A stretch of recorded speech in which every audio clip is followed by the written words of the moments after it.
પાવઠી ગામે સોન ઓગળતા પરપ્રાંતિને લોકોએ ઝડપી પાડ્યો. એક વ્યક્તિ ફરાર. આજે તારીખ 4/10/2025 સવારના 11 કલાકે પાવઠી ગામેથી એક ચોંકાવનારી ઘટના સામે આવી છે. પાવઠી ગામે મહિલાઓને ભોળવી ઘરેણા સાફ કરવાના બહાને સોનો ઓગાળતા એક પરપ્રાંતિને પાવઠી ગામના લોકોએ ઝડપી પાડ્યો હતો. આ બનાવને લઈને લોકો એકઠા થઈ ગયા હતા અને પાવઠી ગામના ગ્રામ પંચાયતના સભ્ય હરેશભાઈ શિવાભાઈ મકવાણા, પરેશભાઈ ઝીણાભાઈ બારીયા અને હરેશભાઈને જાણ થતાં તેઓ તાત્કાલિક એસએમસીની મીટિંગ છોડીને ઘટના સ્થળે પહોંચી ગયા હતા અને તાત્કાલિક તળાજા પોલીસને આ ઘટનાની જાણ કરી હતી.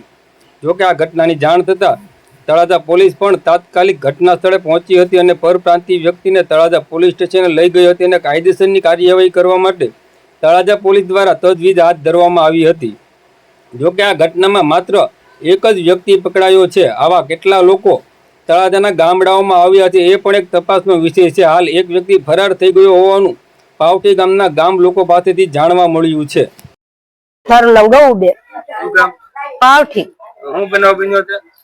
ઈ આ ધોલું સાંધી ને ધોવા વાળો આવ્યો, પેલા કળશો અમને ઉટકી દીધો તાંબાનો કળશો ઉટકી દીધો તો એ કે સારું થઈ ગયો. પછી ઉટકી સાંધી ની ધોઈ દીધી, સાંધી ની પછી ધોઈ દીધી, એ ધોઈ થઈ ગઈ, એ કઈ ઓગળી ની જરીએ.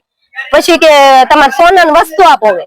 અમારી બાઈ કે તમારે કાપ કાળો છે આપો ને કાકી ધોઈ નાખી કે એક કાપ આપ્યો તો એક આપ્યો તો કે બે આપો કે બે ધોવાઈ જાય હારા થઈ જાય કે તો મેં બે આપ્યા તો એને પાણી નાખીને પેલા ધોયા. મને કે આમાં પીસી મારો, મેં પીસી મારી તો કે એમ નહીં કે આમાં નાખો કે એને પીળું બીજું હતું એ નાખ્યું કે એમાં લીંબુ શરબત લીંબુ સોડા છે કે લીંબુ સોડા તો એને સાખે આંગળી કરી ને પછી એને ગરમ કર્યું ને એટલે આ ઓગળવા માંડ્યું કે જવામાં મેલ ઓગળે છે, જવો કે મેલ ઓગળે.